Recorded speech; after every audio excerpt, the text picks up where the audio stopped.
को चतुर्भुज प्राप्त करते हुए दर्शन किया। चैतन्य महाप्रभु तो आप चतुर्भुज षडभुज तो आप देखे होंगे, लेकिन प्रथम बार शची माता ने बलराम को चतुर्भुज में देखा, जो आज तक किसी ने, ब्रज में किसी ने नहीं देखा था। और बलराम जी का चतुर्भुज कैसा, श्रीपाद सनातन गोस्वामी हरि भक्ति विलास में लिखते हैं ये श्लोक, क्योंकि मुझे प्रमाण देना होगा ना।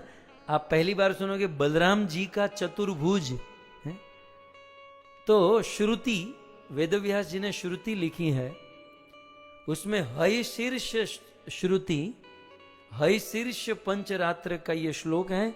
सनातन गोस्वामी हरि भक्ति विलास में इसको कोट करते हैं। क्या कोट करते हैं कि तृतीयम तु यथा रामम, राम माने बलराम, तो रामम चतुर्बाहु शुश्रूषु वे, बलराम के चतुर्भुज के बारे में सुनो। बलराम जी का चतुर्भुज सुनो। बलराम जी का चतुर्भुज कैसा है, मतलब नित्यानंद प्रभु का चतुर्भुज कैसा है कि वाम ऊर्ध्वम लांगलम दद्याद शंख सुशोभनम। नित्यानंद प्रभु के या बलराम जी के बाम भाग के ऊपर वाले हाथ में लांगल माने के हल है, और बाम भाग के नीचे हाथ में बहुत सुंदर शंख है, और दाएं भाग पर ऊपर वाले हाथ में गदा है, और नीचे वाले भाग में उन्होंने तलवार धारण करके रखी है।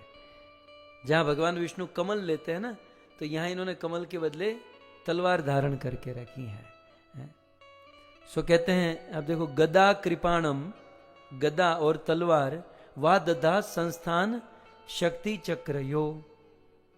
और सबसे बड़ी बात क्या लिखी है कि बलराम जी के इस चतुर्भुज का कोई ध्यान करता है, इस श्लोक का कोई पाठ करता है, यद्यपि हम लोग कुछ अलग सुन रहे हैं, लेकिन बलराम जी के चतुर्भुज की बात आई इसलिए कह दूं, कृत्वेवम बलदेवम तु यो नर स्थापयेत प्रभुम। बलराम जी के इस विग्रह की कोई स्थापना करता है तो पुत्रम ददाती, तो बलराम जी उसे पुत्र प्रदान करते हैं, बलराम जी उसे सुंदर संतान प्राप्ति कराते हैं। यदि बलराम जी के षडभुज रूप की कोई स्थापना करता है, दर्शन करता है। और इतना ही नहीं, विपक्षांश जयत यशो,